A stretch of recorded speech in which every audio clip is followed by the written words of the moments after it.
Hello and welcome to Unparliamentary Language, a political podcast where we're standing side by side, legs akimbo, because we think it makes us look cool.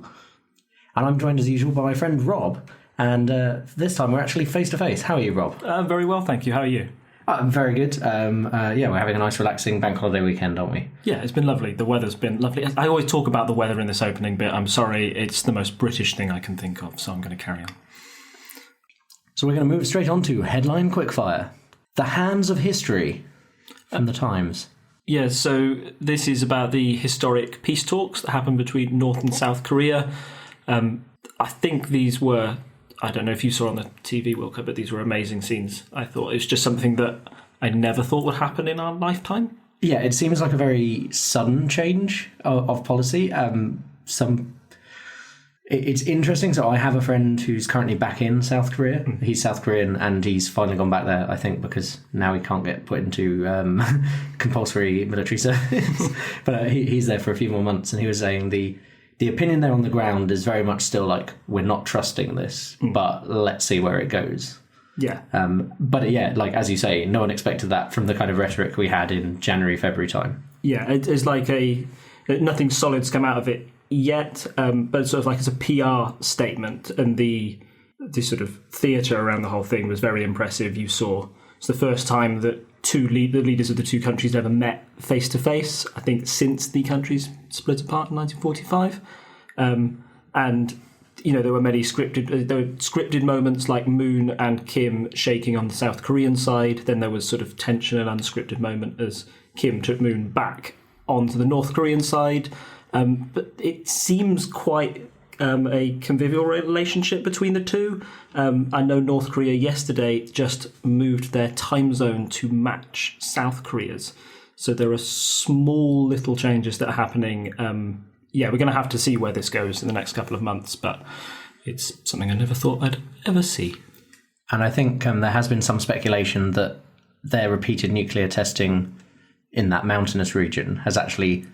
Their nuclear test site may be affected. There's been some Chinese geologists commenting on the seismic activity. So it may be that, it could be multiple things, but there is some suspicion that they have essentially ruined their testing area, so they know they can't make any nukes and test them. So that would stop them from being able to kind of rattle their saber as they've been doing. Or it could be the fact that now that they have done some missile tests and made the rest of the world take notice, that then they're like, well, now we're on a stage where we like, people won't come in and invade us because they know we have this as a threat. So it's kind of interesting. And the next headline, Rudd resigns, the Times. This is the sort of conclusion to the Windrush scandal that we were talking about last time. There's a famous Alistair Campbell quote, I believe, that nobody can sustain up to 2 weeks in the headlines without eventually losing their job. And Rudd had exactly that. It was a scandal that would just not go away. And even though some interesting polling came out after the event that Amber Rudd resigned and lost her job, the polling stated that voters actually blamed Theresa May more for the immigration scandal than Rudd. But it's Rudd's head that has been on the chopping block, and it changes sort of the political complexion of her cabinet. So the follow-up headline in The Guardian, Javid steps into the breach as PM tries to halt Windrush crisis. Yeah, so the new Home Secretary is Javid, who is a BAME former son of a Rochdale bus driver. He's somebody who's sort of left field. Nobody considered that he would be available for this role, but people within the Conservative Party and outside seem to have been quite impressed by this appointment. Everybody sort of nodded their head and gone, oh yeah, I didn't think of him, but yeah, it seems like quite a sensible replacement. He's certainly untainted by the Windrush scandal appointment, like at all. There was speculation that Theresa May might have done an appointment from within and essentially recruit the person who was under Amber Rudd, the junior minister, into the position.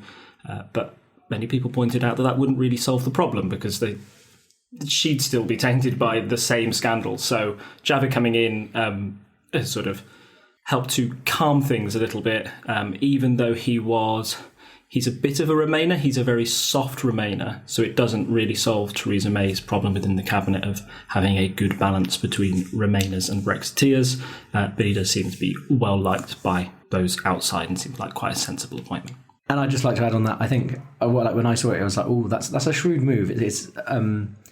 He hasn't really had any scandal himself. He did get in a bit of a bit in the headlines last year about the steel workers, because he was what was the department? It's I can't remember. I'm sorry. Okay, I've forgotten the department off my top of my head, but he was involved in work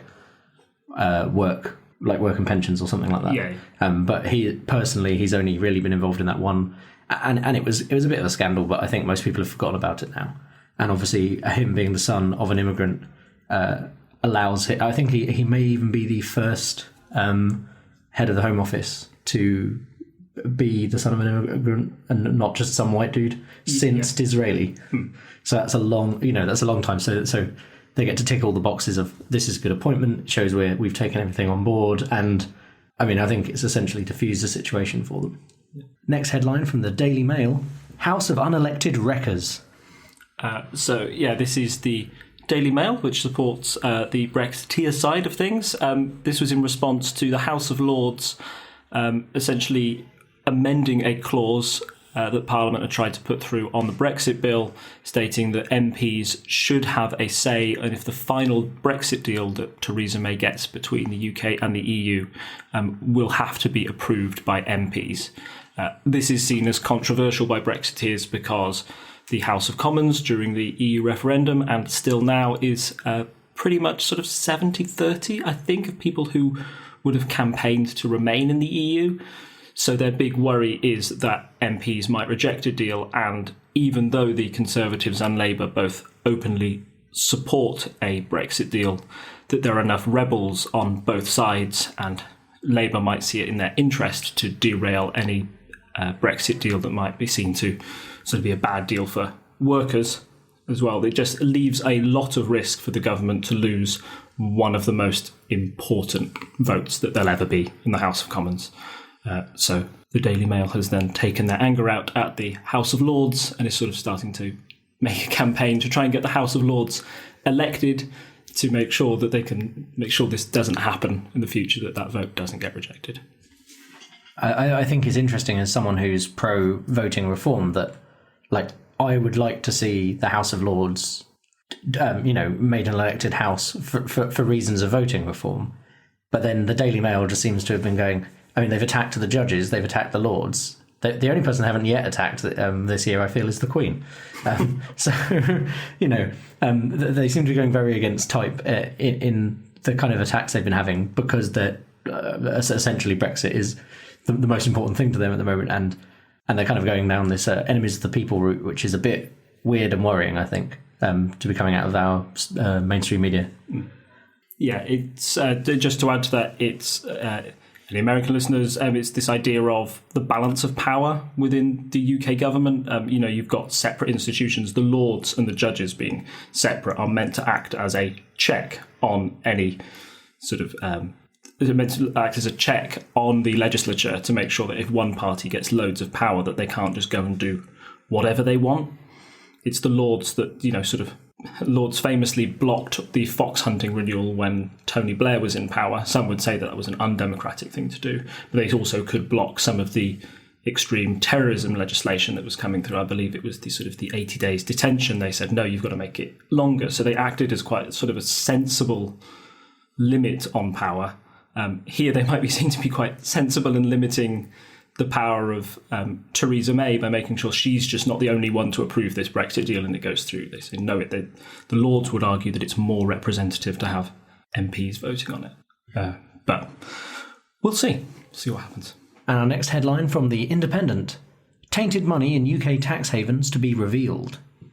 So one of the big Conservative worries last general election is they were coming across as too lenient on UK tax havens, and that there's definitely a problem that after Brexit that more people might try and put their money into these havens. So Theresa May is now looking to crack down on them and make sure that they sort of fall more in line with UK tax law.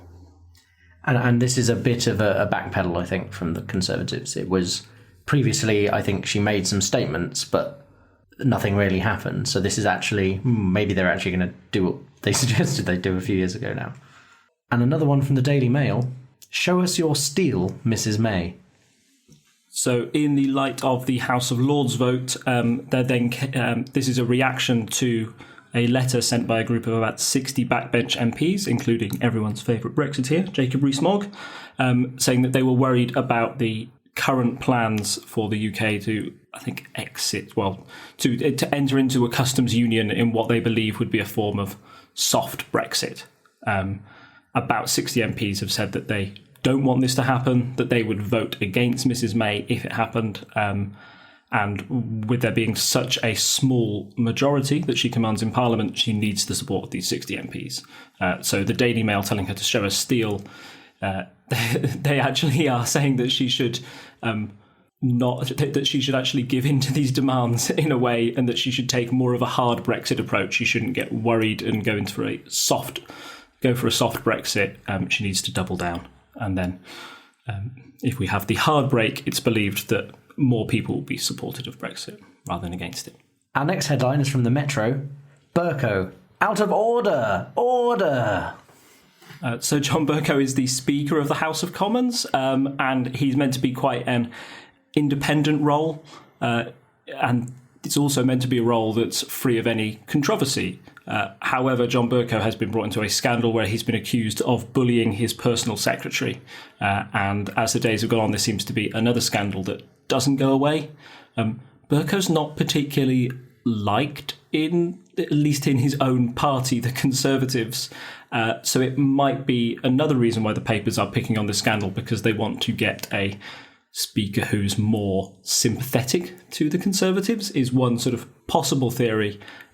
However, if obviously he has been bullying his personal secretary, this is a big scandal, and it would be likely that if that comes true, he should be replaced, and we'll find a new speaker soon enough. And our final headline leading into our main story today, from the Financial Times, Labour chases capital gains as local elections test Tories. Yeah, so this was a headline just done on the day before the local elections, suggesting that Labour was going to see big gains in London, where they'd seen strong support in early polling. As it turned out, things didn't quite turn out the way Labour hoped, but we'll move on to discuss that in our main story of the local elections 2018. I think probably the best thing to do here is start with the overall result and then go from there. So would you like to fill everyone in on how everything went? It's kind of seen as a test, isn't it, for the major parties, and essentially, like we've been talking about the polling in recent weeks, it's a way to see how the country feels with an actual vote without it being an actual general election, because our general election is now 4 years away. Yeah, elections are the ultimate opinion poll, I always think, because you get to have your widest sample size and you get to see how people really feel about the parties. Overall, the results were probably a little disappointing for Labour, who had expected to see big gains in the capital. Those didn't really materialise. However, the Conservatives also found themselves losing ground in a lot of places as well. The big takeaway, I think, is that we're at a stage in politics where voters have accepted the status quo. There are two very big political parties who are unable to make ground on the other in their heartlands. And the BBC extrapolated the votes from the latest election and said that if a general election was held today, they think that Labour would be the biggest party, but by only 6 seats, and neither Labour nor the Conservatives would be anywhere close to forming a majority government. Which is maybe shows a new era of British politics where we just get used to coalition governments or minority governments. They may have to be the norm. Yeah, so I think one thing is, of course, both of the main parties, so they were both on 35% of the vote share each, basically neck and neck. The projection, as you say, showed that Labour would have slightly more seats in the House of Commons, but not enough to form an overall majority. But there's been, both parties have essentially claimed it as a success and said that the other party has failed. So there was a lot of expectation for Labour to do well in certain seats. They were hoping to take some Tory seats in the centre of London, but those seats have been Tory for a very long time. So the fact that they didn't take them and got a few extra councillors is still quite good. It's just that their expectation was built up massively before this vote. So there's a lot of talk saying they should have done better, and I think this has been thrown at the Conservatives as well, so that there's a back and forth, as there always is. Basically, both of them can claim victory in different ways, and that's kind of interesting to watch, because I think both people, the average person would probably say neither party has particularly got what it wanted. Yeah, that's fair. I think Labour should be massively proud of what they've been able to do in London. Their biggest failure was not being able to control the hype train, as it were, or the big sort of push that Momentum had. The lines coming out of the Conservative chairman the day after the local election, he was bigging up. He was saying Sadiq Khan said that they were going to turn all of London red, and there would be no safe haven for Conservatives anymore. And that was proven not to be the case. However, Labour came very, very close to winning two important councils. I think Wadsworth there was analysis done there saying that they were about 50 votes short, or if 50 people had voted differently, then they would have gone from getting overall control of that council rather than being two councillors short, as it was in the end. Labour also had big wins outside of London as well. They won back Plymouth, that had previously gone Conservative in 2014, and they won back Trafford in Manchester, which had been a little blue corner of Manchester that the Conservatives were quite proud of, because the Conservatives used to boast of that, saying that this is proof we can appeal to working class voters. Now that's gone, it appears that Labour has strengthened its support in the cities. But then equally, I think it was in Barnet where the Conservatives won, and then they were able to use that as, because it's a very Jewish area, they were able to use that as an example of the anti-Semitism row affecting Labour, and bring that up again so it gets back in the news to attack back at Labour.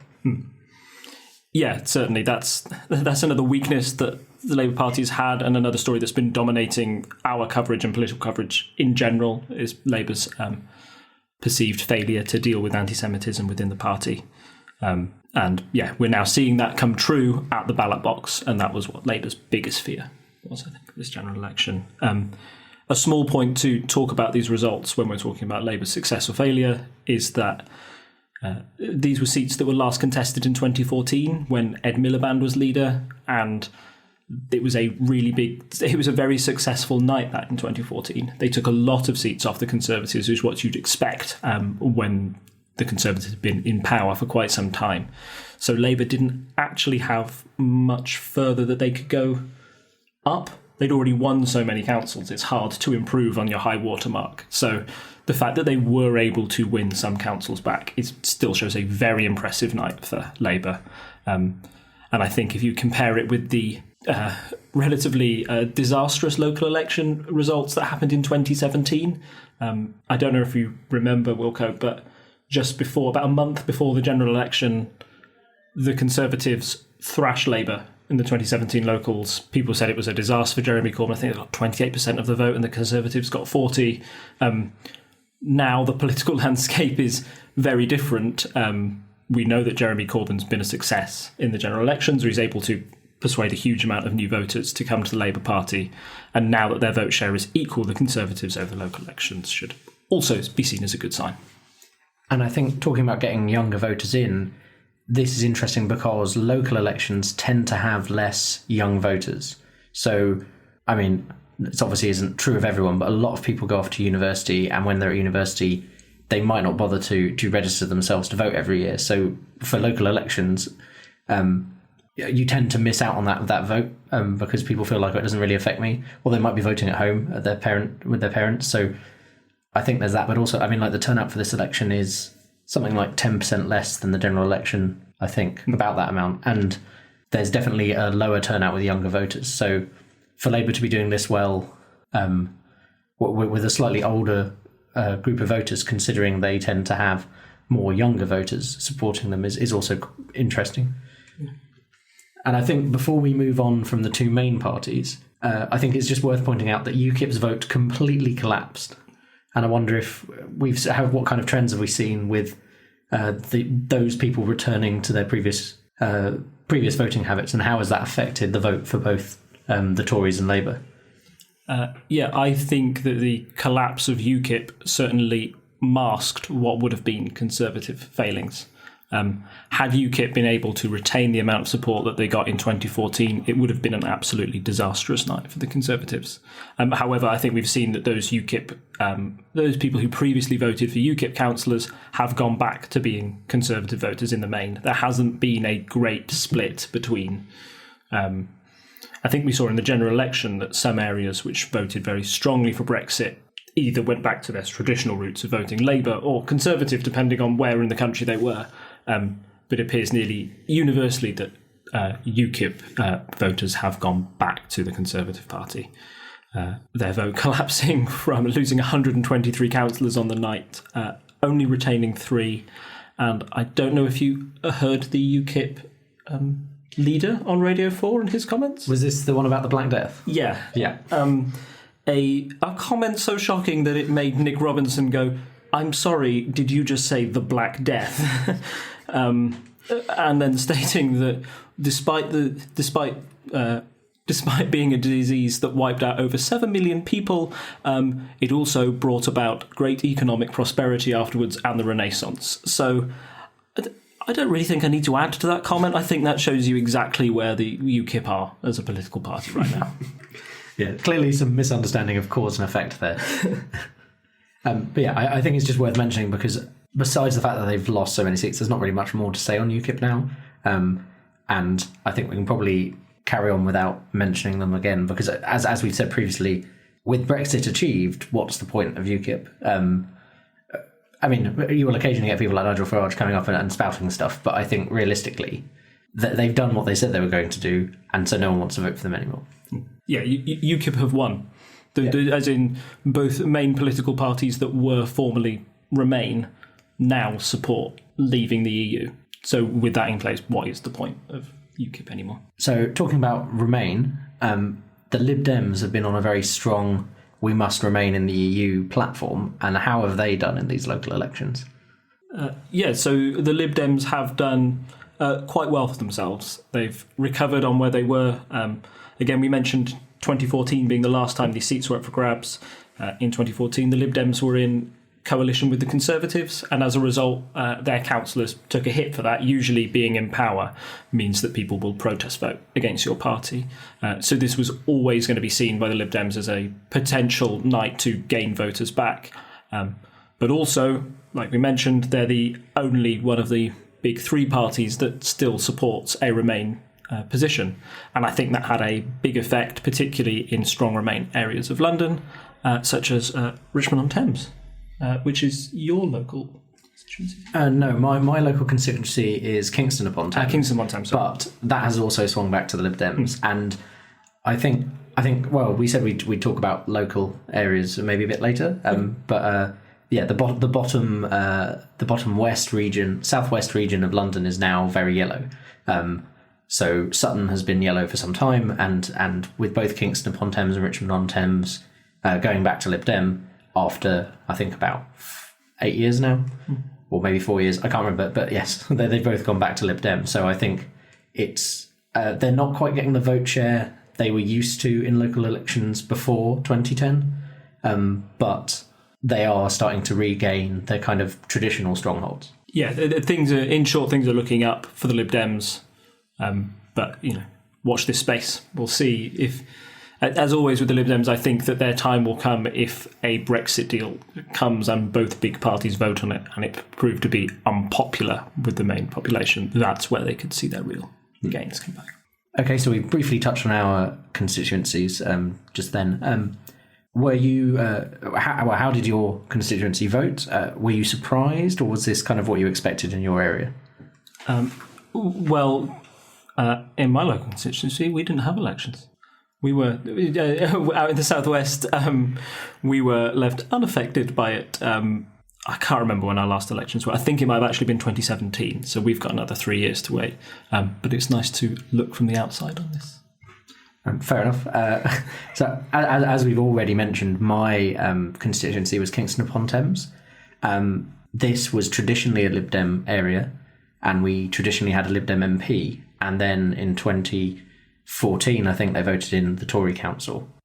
So I think there's Southwest London, quite middle class. There tends to be very little Labour vote there, so it's very much Conservative versus Lib Dem.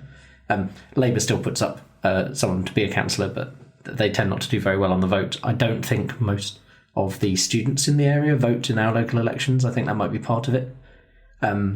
It's kind of interesting to try and pick apart. So I think there was an expectation for a swing to the Lib Dems, so we're not that surprised that the Lib Dems won both those seats. Richmond was very close, I think. I can't remember the exact vote share. Kingston upon Thames was surprisingly not close. We ended up with 39 Lib Dems to 9 Tories.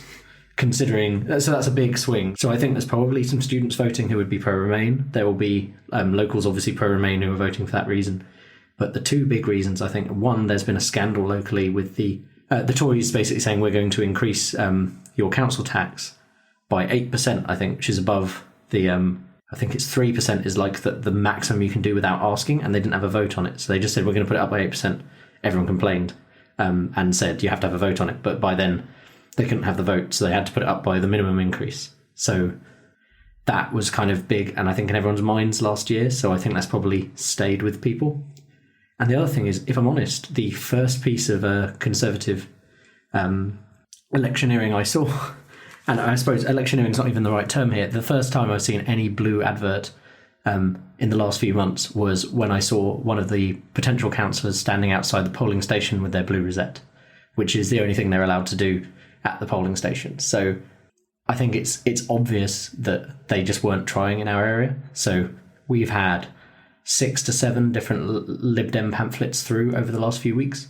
Every single person in the House got a personal in inverted commas letter written by Sir Ed Davey, who's our MP. So it was clearly written out by hand, then photocopied and sent to everyone with the right name on. So that's, looks like a personal touch. Kind of funny when all three of you get one because you realise it's not so personal, but you can see they were really trying for a push in these areas, and it's paid off. They've regained what they traditionally had. Yeah, I think that shows that the Lib Dems are returning to their old campaigning style that they had under Charles Kennedy, which was to build up these Lib Dem fortresses, as they used to call them. So the idea of this is that the Lib Dems as a third party in British politics have to operate a little differently than the two main parties who can generally guarantee some support from everywhere.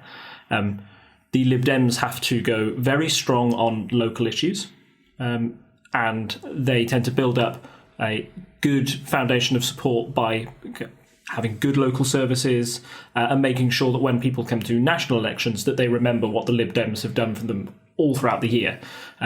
They kind of value their voters quite a lot where they've got them, because they realise that it would only take, if we look back to the results of 2015 where they lost so many areas, that was a result of them being in national government and people punishing them for that. So they feel that they have to build up these good local connections again and regain that trust. So like you said, no other party, to my knowledge, does these personally signatured letters. That's a thing that the Lib Dems are still very big on and will continue to do. The personal touch, making it sure you could vote for a big party. It's almost like, you could go to Amazon, but they don't really care about you. We're our local shop. We understand your issues and we listen to you. And that's how they build up these sort of fortresses of support. Local elections for local people. So that's really interesting to see that kind of national strategy, as I think it was, sort of come to fruition, and you see it personally, and it kind of, as you said, it definitely worked in this instance. It's not just on a national issue of Brexit. I worked in a local government for a small time, and they said that the national picture doesn't always matter as long as your bins get collected on time, you fill in potholes, and you have gritter bins. That's what can lead you to local election success. In the lead up to the general election, we still managed to get rid of the previous Tory MP because I think he'd been a bit useless. Again, on local issues, he hadn't really achieved anything until the run up to the general election, when he sent out a letter being like, I know there's terrible congestion at the station and we should sort that. And I feel a lot of people thought that was too little too late, and he was using his office as MP to try and get himself re-elected. It was definitely wasn't so sure in the run up to the general election last year because I can tell you there were a lot of Conservative placards, on the other side of the street from us, We lived on a pretty interesting street where our side was kind of all either old mansion flats or old houses that have been turned into a load of flats. So it's very, some older people living there, but in general, younger families, new families are living there. And then the other side of the street, or slightly further away, is all kind of mansions that are, you can see that would be the section that would tend to vote more Conservative. But I didn't see any kind of placards up around there this year. So it is interesting that I feel like they just weren't paying attention to the local elections. So another thing that was happening in this local elections was there was an ID trial. So voters now need to have certain types of ID in order to vote, or at least that's the plan. So this was trialled in, I think, five council elections. So I think one was a mayoral election and the others were like London boroughs and some areas around the country. And I think, Watford, one of the places, there's an article saying that there was...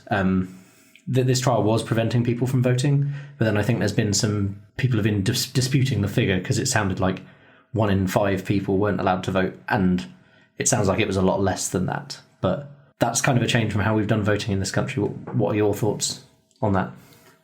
Well, yeah, I heard that the government was saying, oh no, this has had little to no impact on voter turnout, particularly those on the left would suggest that this matter is one that forcing people to have ID with them purposely targets lower working class voters, people who are less likely to have a formal form of ID on them, and stops them going to the polling station to vote. So they would argue that it's something that actually works in the Conservatives' favour.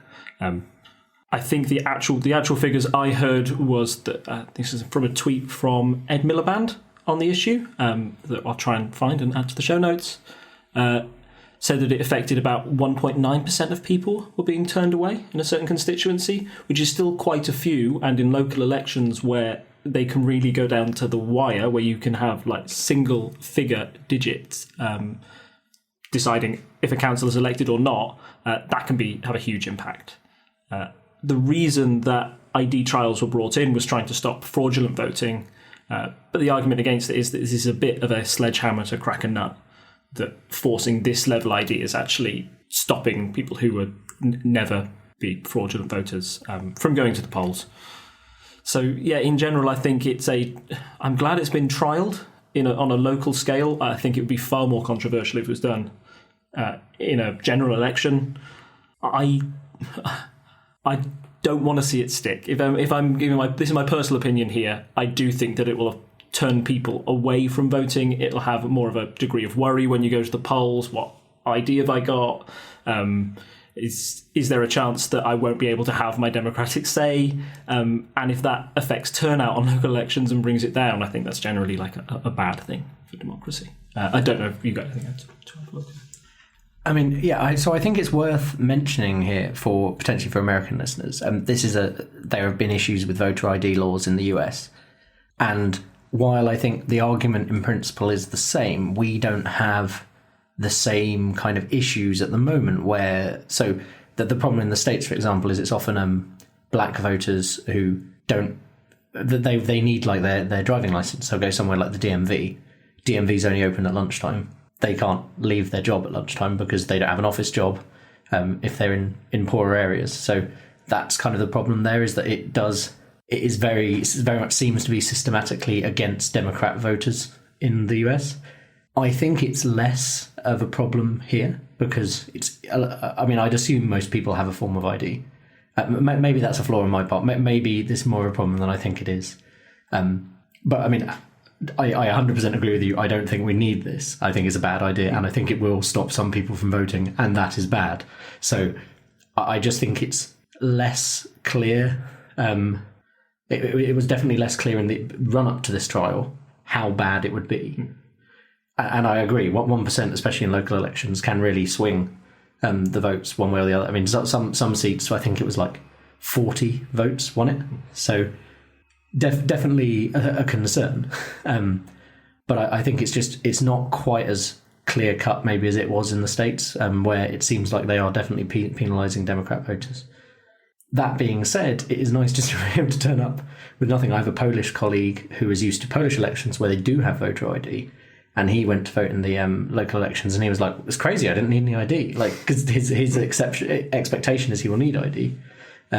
But yes, I think in general it will turn away a small percentage of voters who either don't have access to ID, forget to bring ID, and I think in some places there was some confusion over which types of ID were allowed, because there's a minimum set, like driving license, passport, but then various councils said, "Oh, you can also use this council-issued document," and that made for some confusion, and a few people were turned away because they turned up with a form of ID, but it wasn't on the list in their area, So I think there's definitely problems there, and I think it's just a waste of time. We'd be much better focusing on general voting reform, like the alternative vote. So we've discussed the local elections. We've kind of jumped into some of the detail, I think. Would you like just to give us a kind of overall summary there, Rob? Yeah, so I think overall, as I mentioned, Labour lost the spin war before this. They sort of hyped up their chances in London. It would have been a great victory for them if they'd been able to consolidate those victories. As it is, it was a bit of a damp squib, but Labour shouldn't be deterred by the results. It's still a very good showing, shows that Corbyn is as popular as ever. The one concern that I think Labour should have is that they were unable to make any ground in key swing vote areas, and it might show that Corbyn has a very good appeal within cities but a limited appeal outside of them. And if you were unable to have a popularity amongst the whole country, both in urban and country areas, then you won't be able to be Prime Minister. As the poll showed, that Labour will not be able to form a majority government at the next election if they do a similar performance there. So that's the one worry from Labour. For the Conservatives, it wasn't as bad a night as they thought. That's the only thing that they can take away from this, and it probably secured Theresa May's position a little bit more. The worry before this for the Conservatives was that she would do so badly that there might be talk again of her losing her leadership. I don't think that's on the cards now. For the Lib Dems, it was a night of consolidation, slowly regaining the gains that they had before, and I think they probably will start to see that happen again in the next round of local elections. I think things can only get better for the Lib Dems in the short term, but we'll see what happens as a result of the Brexit deal. And finally, ding dong, UKIP's dead, and I think we can, that'll be the last that we'll hear of them. Okay, we're not going to do a quick polls update this week because essentially that's all we've been discussing, and this was, more informative than a poll would be. We also don't have a kind of would you rather or some other regular segment, so I think I'm just going to throw a short question to Rob, a bit lighter than usual, just to end out the episode. What's your thought of the Tory power stance?